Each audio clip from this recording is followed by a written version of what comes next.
El recluso Erwin Coco Parentini amenazó de muerte desde la cárcel al ministro del Interior Carlos Negro y a la directora del Instituto Nacional de Rehabilitación Ana Juanchi. El Barra Brava de Peñarol entregó a un funcionario penitenciario una carta manuscrita con amenazas contra ambos jerarcas y también cuestionamientos a sus condiciones de reclusión en la unidad número 25 de máxima seguridad. El caso es investigado por la policía. Parentini ya había amenazado en 2022 a otras autoridades del Ministerio del Interior. La Comisión de Presupuesto integrada con Hacienda de Diputados aprobó el proyecto de rendición de cuentas. La iniciativa fue votada ayer en general únicamente por el Frente Amplio, con 10 votos en 18, aunque la oposición acompañó cerca de 200 artículos durante la votación en particular. Esto en comisión.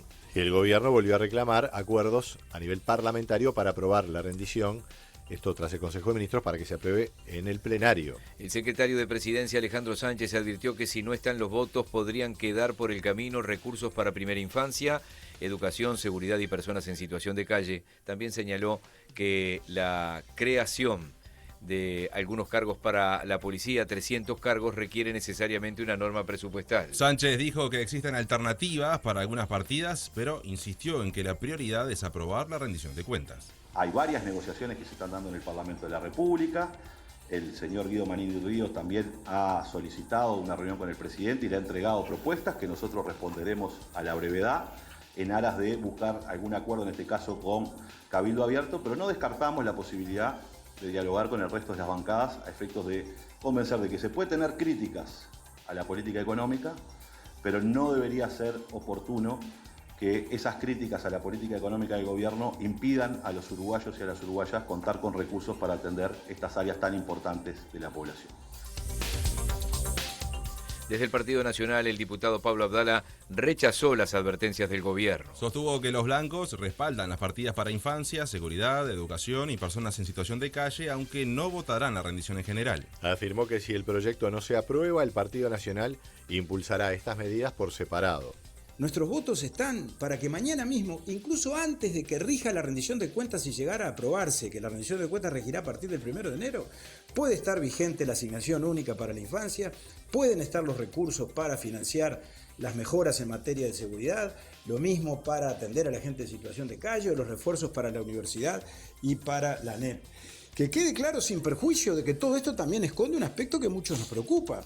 Porque para financiar las tres prioridades que no se financian con incremento del gasto, que la asignación a la infancia se financia con incremento del gasto, las otras tres que se financian con reasignaciones y supresiones de cargos del presupuesto nacional, bueno, ayer el Poder Ejecutivo ha actuado de una forma por lo menos riesgosa, porque ha suprimido cientos de cargos al barrer y porque además ha recortado y reasignado recursos de programas de otras carteras, de otros ministerios, de otros incisos que son de interés social. Ahora quedarán sin efecto o no habrá recursos para cumplir con esos objetivos. Desde el Partido Colorado, el diputado Conrado Rodríguez respaldó las principales partidas sociales y de seguridad y cuestionó la eliminación de vacantes en algunos organismos públicos. Desde el Frente Amplio, Silvia Ibarguren destacó que la oposición acompañó cerca de 200 artículos y dijo que el oficialismo seguirá negociando hasta último momento. El Frente Amplio tiene 48 diputados y necesita 2 votos más para aprobar el proyecto para el plenario. Y esos votos son los de Cabildo, cuyos votos precisamente van a definir. No anunció todavía qué va a hacer. El diputado Álvaro Perrone evitó adelantar su posición mientras continúan las conversaciones con el oficialismo. 7:11. Las principales gremiales rurales pidieron al gobierno que declare la esencialidad en los servicios portuarios cuando corresponda. La Asociación Rural, la Federación Rural, Cooperativas Agrarias, Arroceros y Productores de Leche comunicaron su profunda preocupación ante la persistencia del conflicto en el puerto de Montevideo y las medidas sindicales que afectan su normal funcionamiento. Ayer volvió a interrumpirse el acceso al puerto de Montevideo y se suspendieron también servicios, esto en el marco del paro parcial que realizó el PIT-CNT. Uruguay es un país esencialmente agroexportador, señalan las gremiales, y su desarrollo depende en buena medida de la capacidad de colocar su producción en el exterior. 7:12, otros temas, Nico. El gobierno anunció que contará con créditos contingentes por $700 millones del Banco del BID y la CAF para enfrentar eventuales emergencias provocadas por el fenómeno del Niño. Según Alejandro Sánchez, el secretario de Presidencia, habrá 300 millones disponibles este año y 450 el año que viene. El gobierno maneja como escenario posible hasta 25.000 personas desplazadas y más de 5.000 evacuadas. Los episodios más severos se esperan entre septiembre y noviembre, aunque los efectos podrían extenderse hasta abril de 2027. Cuando uno mira las previsiones que tenemos en el país y los datos que tenemos de otros eventos similares al Niño, y hoy todos los analistas internacionales y científicos indican que va a ser un evento mucho más severo, estamos estimando la posibilidad de que tengamos un total de 25.000 personas desplazadas, más de 5.000 personas evacuadas, con precipitaciones que podrían llegar hasta los 500 milímetros cada 30 días. Les quiero decir que en el Uruguay al año llueven 1.200 milímetros, con lo cual estamos en un escenario muy difícil que va a impactar naturalmente en las viviendas, en el trabajo, en el turismo, en la vida social de los uruguayos, y por tanto para eso ya están dispuestos todos los mecanismos de coordinación de los ECOED departamentales, más el resto de las oficinas del Estado están trabajando en los planes de contingencia y de alerta temprana para enfrentar esta situación. El centro de datos de Antel, especializado en inteligencia artificial, se construirá en Canelones. El lugar más probable es la zona de las rutas 5 y 48 por su conectividad de energía y acceso a las redes internacionales de fibra óptica, indicó el secretario de Presidencia. Esta es una inversión de 70 millones de dólares que comenzará en el primer trimestre del año 27 y que culminará seguramente sobre el año 28-29, donde estará todo pronto para que empiece a funcionar este data center, generando la posibilidad de 250 puestos de trabajo de manera directa, más los puestos de trabajo de manera indirecta que puedan ser desarrollados con esto. Bueno, otros temas. El gobierno confirmó además que continúan las negociaciones con HIF Global, esto por el proyecto de combustibles sintéticos previsto para el departamento de Paysandú, hidrógeno verde, y rechazó que el proceso esté paralizado. Como se había informado y habíamos informado nosotros aquí en Informativo Carve, información que está confirmada, que está firme. Hay dudas del futuro del proyecto, pero en el gobierno se rechaza esta visión. Alejandro Sánchez dijo que hay diferencias en aspectos vinculados a las inversiones en infraestructura eléctrica para sostener el proyecto y también en los temas del precio de la energía. El jerarca pidió no partidizar la inversión después de que el presidente del Partido Nacional, Álvaro Delgado, acusara a la ministra de Industria de haber trancado las negociaciones. El Ministerio de Defensa Nacional aspira a adquirir hasta 2 patrulleras de la clase River ofrecidas por el Reino Unido antes de dejarlas de baja en 2028. El gobierno sigue hace meses la propuesta de la Marina Real Británica, que involucra a 3 embarcaciones que hasta hoy están desplegadas en el Atlántico Norte para vigilar la presencia de submarinos rusos. La posibilidad de la adquisición, sin embargo, fue objetada por la Armada en informes que fueron remitidos al Ministerio de Defensa, según consigna hoy El Observador. La principal observación de la Marina uruguaya radica en la ausencia de un hangar para embarcar un helicóptero a bordo, lo que había sido un requisito excluyente en los pliegos lanzados por la Armada desde el periodo pasado. Y las patrulleras que estaba construyendo Cardamá estaba previsto, ¿verdad?, una plataforma de helicópteros.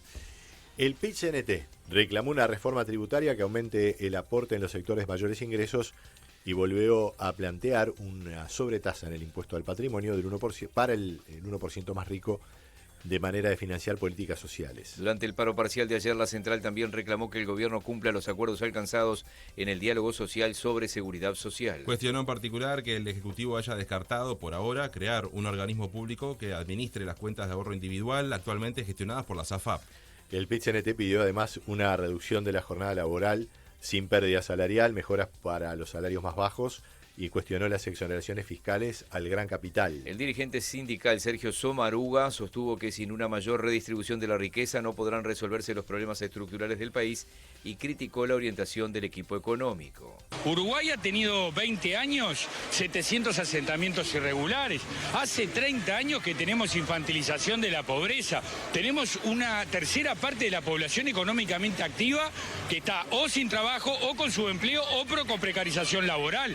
El 30% de los trabajadores y las trabajadoras en este país ganan 28.000 pesos líquidos por 40 horas semanales de trabajo, cuando un alquiler sale la mitad de eso. Después hay que vivir el resto del mes con la mitad de ese salario. Entonces, el sistema político en su conjunto le tiene que dar respuesta a estos problemas urgentes de los trabajadores. La bancada de senadores del Frente Amplio presentó un proyecto para reducir el subsidio que reciben los legisladores, jerarcas y cargos de confianza cuando dejan sus funciones. La iniciativa impulsada por Daniel Cayani propone que el beneficio dure 6 meses y equivalga al 66% del salario. Actualmente puede extenderse hasta un año y corresponde al 85% de los haberes. El Frente Amplio presentó además otro proyecto para hacer obligatoria la rendición de viáticos de legisladores y ediles y además exigir la devolución de los montos no utilizados. El Instituto Nacional de Bienestar Animal, el INBA, y el Ministerio de Ganadería transferirán 55 millones de pesos a las 19 intendencias y a 12 organizaciones sociales para financiar la castración de perros y gatos en todo el país. El presidente del INBA, Esteban Vieta, explicó a Informativo Carve que los recursos provienen de la tasa del 4% aplicada a la producción e importación de alimentos para mascotas. El dinero se distribuirá según la población animal estimada de cada departamento. 14 intendencias van a tener 2 millones de pesos, puntualmente Artigas y Rivera van a tener 3 millones de pesos, Montevideo va a tener 6 millones y medio, Canelones va a tener 3 millones de pesos, y después hay 7 millones que van a estar, 12 ONG que lo van a recibir, que ahora lo que se está terminando, que lo único que nos estaba faltando era las ONG, definir si estaban de acuerdo a empezar a recibir ese dinero y hacer el convenio con ellas.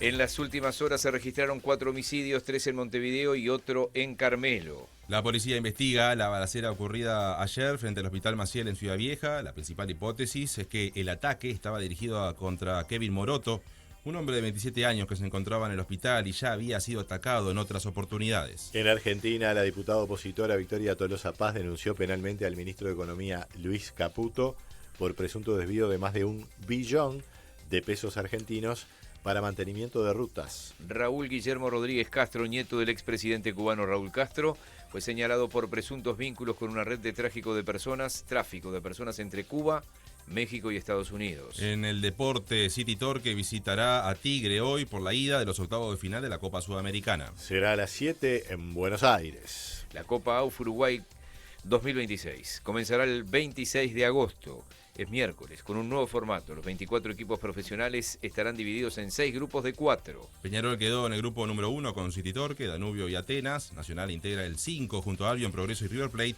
El campeón clasificará a la Copa Libertadores del próximo año.